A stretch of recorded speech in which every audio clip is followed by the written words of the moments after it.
이 새벽에 주님을 예배하기 위해 우리 가정에서 예배하는 우리 성도님들을 주님의 이름으로 축복합니다. 우리 함께 기도하고 찬양의 자리로 나가겠습니다. 함께 기도하겠습니다. 하나님 아버지 감사합니다. 오늘도 우리가 주님의 십자가를 바라보며 나아갑니다. 우리를 위해 십자가에 죽으신 주님의 그 은혜에 감사하며 또 우리의 삶을 돌아보며 주님 앞에 나아가오니 우리 예배를 받아 주시옵소서. 감사하며 예수님의 이름으로 기도하옵나이다. 아멘.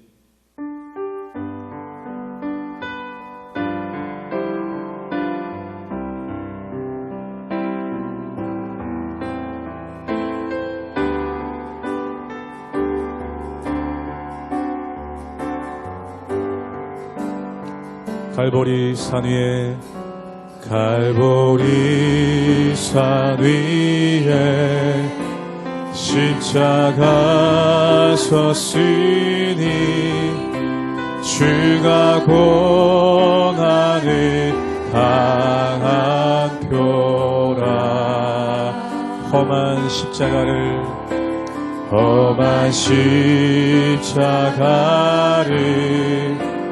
내가 사랑함을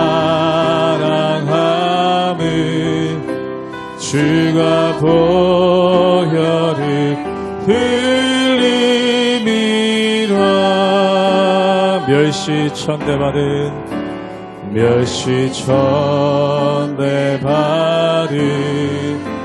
주의 십자가에 나의 마음이 끌리도다. 귀한 어린 양이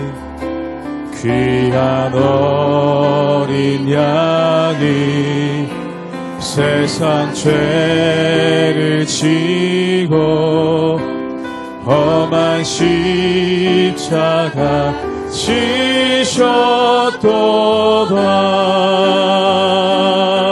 지셨도다. 죄의 승리를 얻기까지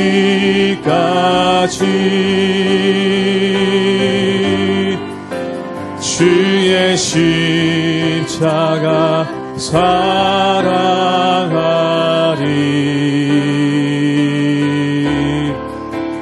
빛난 면류관 받기까지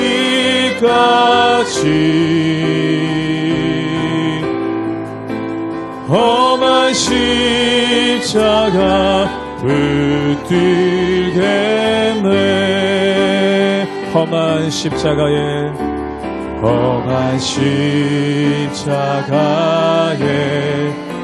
주가 흘린 피를 믿는 마음으로 바라보니 나를 용서하고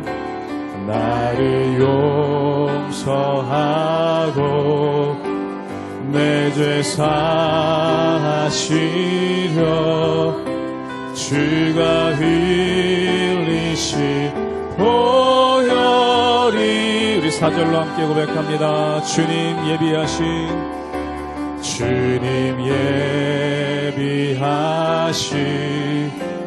나의 본향집에 나를 부르신 그날에는 영광 중에 계신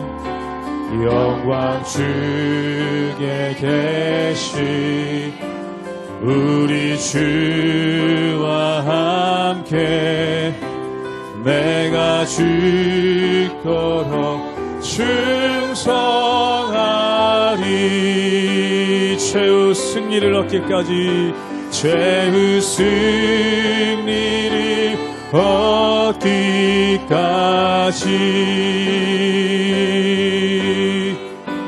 주의 십자가 사랑하리. 빛난 면류관 받기까지 험한 십자가 붙들이. 한 번 더 고백합니다. 최후 승리를 얻기까지 죄의 승리를 얻기까지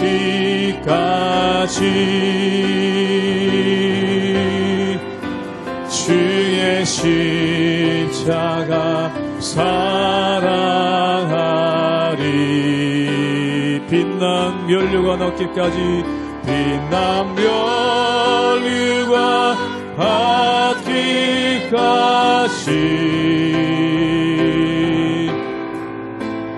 험한 십자가 붙들겠네.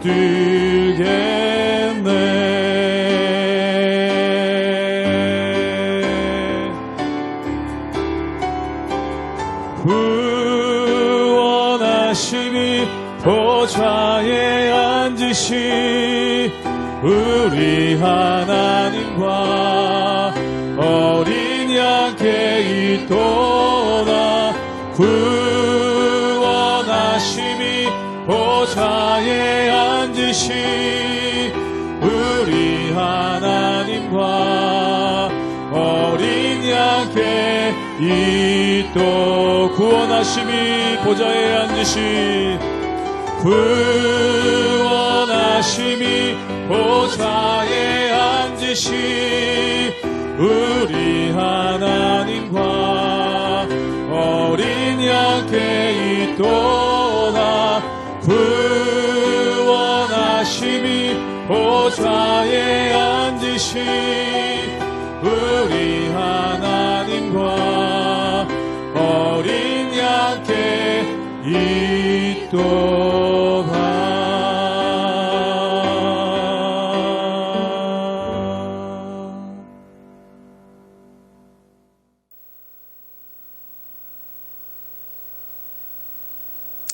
할렐루야. 우리 하나님의 은혜와 평강이 우리 성도님들 삶 가운데 날마다 가득하시기를 주님의 이름으로 축원합니다. 우리가 개미를 보면은 그 개미의 크기가 참 천차만별인 것을 보게 됩니다. 어떤 개미들은 정말 좁쌀만큼도 작아서 눈에 잘 보이지 않는 그러한 개미들이 있고, 또한 어떤 개미들은 제법 커서 그 개미의 모양이 사람들 눈에 제대로 보이는 그러한 개미들이 있는 것을 보게 됩니다. 그래서 작은 개미와 큰 개미의 차이를 보면은 큰 개미가 작은 개미보다 수십 배 정도 크게 되는 그러한 모습을 보게 되죠. 그런데 중요한 것이 있습니다. 아무리 크더라도 결국 개미는 개미라는 것입니다. 물론 개미들 사이에서는 나름대로 힘있고 능력이 있겠지만, 또한 개미들 사이에서는 다른 개미들을 지배할 만한 힘과 능력이 있겠지만, 결국 사람의 눈에 보기에는 결국 개미는 개미라는 것입니다. 그냥 손가락으로 눌러버리면은 죽을 수밖에 없는 그러한 연약한 것이 바로 개미라는 것이죠. 그런데 인간도 때때로 하나님 보시기에 그럴 때가 있다는 것입니다. 우리들 나름대로는 빈부귀천이 있고, 또한 우리 나름대로는 강한 자가 있는 반면 약한 자가 있습니다. 그리고 강한 자들은 약한 자 위에 군림하면서 마치 자기가 세상의 모든 것들을 가진 것처럼 그렇게 자신감을 가질 때가 있고, 또한 약한 이들은 강한 자들을 바라보면서 저들은 정말 무궁무진한 능력을 가지고 있다, 저들의 권력과 힘은 끝이 없다라고 감탄할 때가 있는 것을 보게 됩니다. 그런데 하나님 보시기엔 어떻습니까?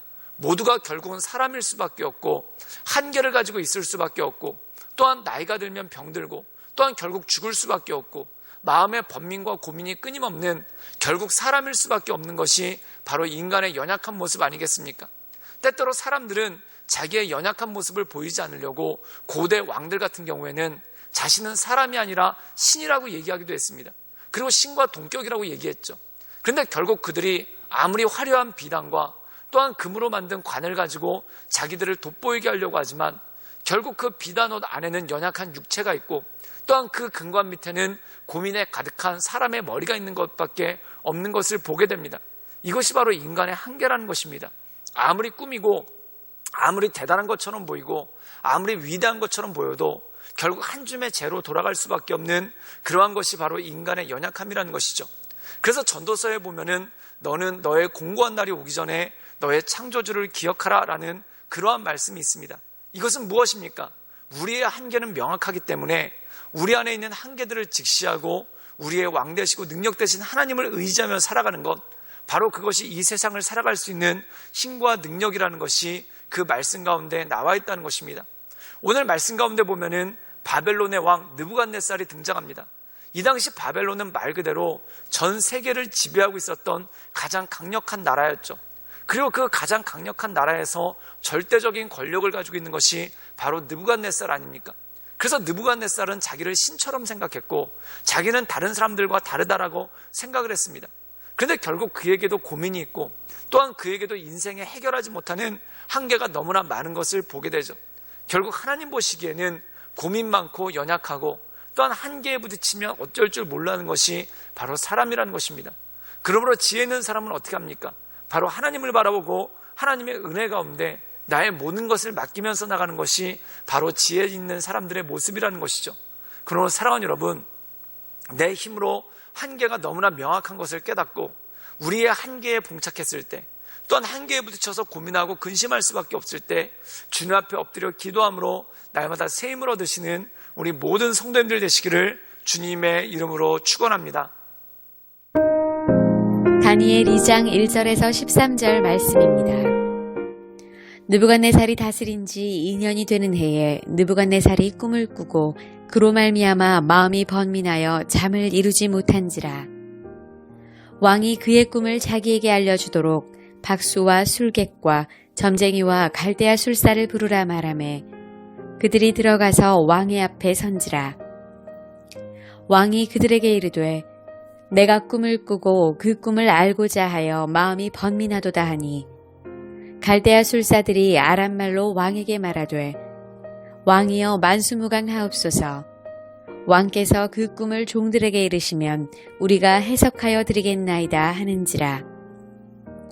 왕이 갈대아인들에게 대답하여 이르되 내가 명령을 내렸나니 너희가 만일 꿈과 그 해석을 내게 알게 하지 아니하면 너희 몸을 쪼갤 것이며 너희의 집을 거름더미로 만들 것이요 너희가 만일 꿈과 그 해석을 보이면 너희가 선물과 상과 큰 영광을 내게서 얻으리라.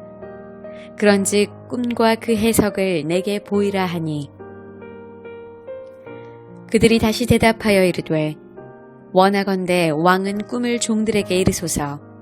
그리하시면 우리가 해석하여 드리겠나이다 하니 왕이 대답하여 이르되 내가 분명히 하노라. 너희가 나의 명령이 내렸음을 보았으므로 시간을 지연하려 함이로다. 너희가 만일 이 꿈을 내게 알게 하지 아니하면 너희를 처치할 법이 오직 하나이니 이는 너희가 거짓말과 망령된 말을 내 앞에서 꾸며 말하여 때가 변하기를 기다리려 함이라. 이제 그 꿈을 내게 알게 하라. 그리하면 너희가 그 해석도 보일 줄을 내가 알리라 하더라. 갈대아인들이 왕 앞에 대답하여 이르되 세상에는 왕의 그 일을 보일 자가 한 사람도 없으므로 어떤 크고 권력 있는 왕이라도 이런 것으로 박수에게나 술객에게나 갈대아인들에게 물은 자가 없었나이다. 왕께서 물으신 것은 어려운 일이라 육체와 함께 살지 아니하는 신들 외에는 왕 앞에 그것을 보일 자가 없나이다 한지라. 왕이 이로 말미암아 진노하고 통분하여 바벨론의 모든 지혜자들을 다 죽이라 명령하니라. 왕의 명령이 내림에 지혜자들은 죽게 되었고 다니엘과 그의 친구들도 죽이려고 찾았더라. 오늘 말씀 가운데 보면은 이 느부갓네살이라는 사람이 큰 고민에 빠집니다. 그리고 자기 안에 있는 한계에 빠지죠. 그런데 인간이라는 것이 아무리 큰 권력을 가지고 있고 또한 아무리 많은 능력을 가지고 있어도 한계에 빠져버리면은 어쩔 줄 모르고 또한 아무것도 할 수 없는 것이 바로 사람의 모습인 것을 보게 됩니다. 그렇다면 이 느부갓네살이 빠져있는 한계가 무엇인가? 또한 그가 부딪혀 있는 연약함이 무엇인가가 오늘 말씀 가운데 잘 나와 있습니다. 우리 함께 다니엘서 2장 1절의 말씀을 읽도록 하겠습니다. 제가 읽도록 하겠습니다. 느부갓네살이 다스린 지 2년이 되는 해에 느부갓네살이 꿈을 꾸고 그로 말미암아 마음이 번민하여 잠을 이루지 못한지라. 오늘 말씀 가운데 보면은 느부갓네살 정말 전 세계를 지배하고 있고 전 세계를 다스리고 있고 정말 사람의 목숨 하나는 죽이고 살리는 것이 아무것도 아니 사람의 목숨이 아니라 나라 하나쯤 멸망시키는 것은 아무것도 아닌 절대적인 권력자 느부갓네살이 있었다는 겁니다. 근데 문제는 무엇입니까? 그가 어느 날 밤 꿈을 꿨는데 그 꿈의 내용이 뭔지를 몰라서 그가 번민하고 고민하였다는 것이죠. 사랑하는 여러분, 모든 사람에게 아무리 권력을 가지고 있어도, 아무리 힘을 가지고 있어도 우리를 고민하게 하고 또한 사람을 번민하게 하는 그러한 한계가, 문제가 반드시 있다라는 것입니다. 안 그런 척하고 살지만, 아닌 것처럼 하고 살지만, 또한 세상의 모든 것을 감당할 수 있을 만한 능력이 있고, 또한 세상의 모든 것을 바르게 판단할 수 있는 것 같은 지혜가 있지만, 어떤 것을 선택해야 될지 몰라 갈팡질팡하는 것이 바로 사람이고, 또한 인생의 한계에 부딪혀서 늘 좌절하고 넘어지는 것이 바로 사람의 한계라는 것입니다. 오늘 말씀 가운데 보면은 느부갓네살이 꿈을 꾸고 번민에 빠졌습니다. 근데 중요한 건 뭐냐면 그 꿈의 내용이 뭔지도 모르고 그 꿈의 의미가 뭔지도 모르는 그러한 연약한 가운데 빠졌다는 겁니다. 사랑하는 여러분, 사람이 마음이 불안한데, 또한 사람이 마음에 염려가 오는데 내가 무엇 때문에 불안한지, 또한 이 불안한 것을 어떻게 풀어나가야 될지 알지 못하는 것, 그것이 바로 사람이고 바로 사람의 연약함 아니겠습니까? 정말 그렇습니다. 때때로 우리가 살다 보면은 내 마음이 어떻게 가는지 나도 모를 때가 있습니다. 또한 내 마음이 어떻게 나가는지 나도 갈피를 잡지 못할 때가 너무나 많은 것을 보게 되죠. 바로 인간의 연약함이라는 것입니다. 권력이 있던 없던, 또한 빈부귀천이던, 가난하던 부하던, 또한 귀하던 천하던, 자기 마음 어떻게 다스리지 못해서 갈팡질팡하고 넘어지는 것이 바로 사람이라는 것입니다. 근데 이 느부갓네살은 자기 안에 연약함이 왔을 때 그것을 어떻게 해결했을까요? 우리 함께 다니엘서 2장 13절의 말씀을 우리 읽도록 하겠습니다. 제가 읽겠습니다. 왕의 명령이 내림에 지혜자들은 죽게 되었고 다니엘과 그의 친구들도 죽이려 찾았더라. 오늘 말씀 가운데 보면은 이 느부갓네살 왕이라는 사람이 자기가 꿈을 꾸고 그 꿈의 내용이 뭔지 몰라서, 또한 그 꿈이 의미하는 것이 무엇인지 알지 못해서 마음 가운데 염려가 가득 차고 번민이 가득 찹니다. 그리고 이 바벨론 왕궁에 있는 주술사들과 또한 모든 지혜자들과 학자를 불러서 그들에게 명령을 하죠. 내가 꾼 꿈의 내용이 무엇이고 그것의 의미가 무엇인지를 밝히라 라고 얘기합니다. 근데 밝히는 사람이 누가 있겠습니까? 또한 그것을 알 수 있는 사람이 누가 있겠습니까? 아무도 몰라서 모두가 당황하고 있는데, 그때 분노가 폭발한 느부갓네살이 모든 지혜자들과 주술사들을 죽이라 라는 그러한 명령을 내립니다. 사랑하는 여러분, 인간은 자기의 한계에 봉착했을 때 그것을 어떻게 해결하려고 하는가? 다른 사람에게 폭력을 씀으로써 그 모든 것들을 해결하려고 하는 것이 있는 것을 보게 됩니다. 그렇다면 왜 폭력으로서 이것을 해결하려고 할까요? 그 이유는 간단합니다. 자기의 연약함을 다른 사람들이 눈치채지 못하게 하려고, 또한 자기가 염려하고 있는 것을, 또한 자기가 한계에 부딪힌 것을 다른 사람들이 눈치채지 못하게 하려고 오히려 자기를 과장하고 또한 폭력을 휘두르는 것을 보게 됩니다. 때때로 우리가 세상을 살다 보면은 자랑이 참 많으신 분들이 있습니다. 근데 이 자랑이 많으신 분들의 특징이 뭘까요? 그 가운데 허무함만 있고 또한 그 가운데 허망함만 있기 때문에 그렇다는 것입니다. 때때로 우리가 SNS에서 자신의 자랑을 대놓고 하시는 분들이 있습니다. 근데 그 이면에 보면은 그 안에 굉장히 큰 외로움이 있고 또한 그의 삶 가운데 아무것도 없는 허무함이 그 안에 가득한 것을 볼 때가 있다는 것이죠. 사랑하는 여러분, 병든 호랑이는 포효합니다. 병든 호랑이가 포효하는 이유가 무엇입니까? 그게 뭐냐면 자기가 약해졌다는 것을, 또한 자기가 병들었다는 것을 다른 짐승들이 눈치채지 못하게 더 과장해서 소리를 지르고 더 과장해서 울부짖는 그러한 모습이 그 안에 있다는 것입니다. 사람도 마찬가지죠. 자신의 연약함이 나타났을 때, 또한 자신의 한계에 봉착했을 때 그것을 다른 사람들이 눈치챌까 봐 오히려 더 과장되게 자랑을 하고, 또한 오히려 더 과장되게 자기의 힘을 과시하려고 하고, 또한 오히려 더 과장되게 자기의 능력을 뽐내려고 하는 그러한 모습이 그 안에 있다는 것입니다. 그런데 자랑하면 자랑할수록, 또한 자기의 힘을 뽐내면 뽐낼수록 마음 가운데 두려움은 더 커지고 또한 마음 가운데 염려는 더 깊어지는 것을 보게 됩니다. 사랑하는 여러분, 그렇다면 그 문제를 해결할 것은 무엇입니까? 겸손함으로 하나님께 나갈 때, 또한 겸손함으로 하나님께 엎드릴 때 하나님께서 우리를 붙잡아 주시고 우리 가운데 역사하시는 하나님의 은혜가 있지 않겠습니까? 그래서 솔로몬도 최고의 지혜는 무엇인가? 바로 하나님을 경외하는 것, 또한 젊은 날의 창조자를 기억하는 것이 최고의 지혜라고 말하고 있는 것을 보게 됩니다. 그러나 사랑하는 여러분, 한계에 봉착했을 때 남들이 내 한계, 내 연약함을 눈치챌까 봐, 또한 사람들이 나를 얕볼까 봐 과장으로서, 또한 자랑으로서, 또한 과도한 행동으로서 나를 보이려고 하지 말고, 그렇게 하면 할수록 마음이 더 허무해지기만 할 것입니다. 겸손하게 주님 앞에 눈물로 기도하며 겸손하게 하나님께 간절함으로 나가시는 우리 모든 성도님들 되시기를 주님의 이름으로 축원합니다. 그것이 바로 우리의 한계를 이기는 길이고 우리의 한계를 극복할 수 있는 능력이죠. 우리가 눈물로서 주 앞에 기도하며 나갈 때 주님께서 우리의 마음을 지켜주시고 우리로 하여금 모든 한계를 뛰어넘게 하시는 하나님의 은혜가 그 안에 있다는 것입니다. 그러므로 그 하나님만을 바라보며 하나님의 은혜 가운데 날마다 승리하며 나가시는 우리 모든 성도님들 되시기를 주님의 이름으로 축원합니다. 함께 기도하겠습니다. 늘 언제나 살수 역사하신 주님, 우리가 이 세상을 살아가며 어쩔 수 없는 외로움에, 또한 어쩔 수 없는 고난에, 어쩔 수 없는 한계에 빠지게 되는 것을 보게 됩니다. 때때로 우리가 한계에 떨어졌을 때, 한계에 빠졌을 때 사람들이 그걸 눈치챌까봐 하나님 과도하게 자랑하기도 하고 허세를 부려보기도 하고 큰 소리를 치기도 하고 또한 사람들한테 소리를 지르면서 나의 강함을 드러내려고 하는 것을 보게 됩니다.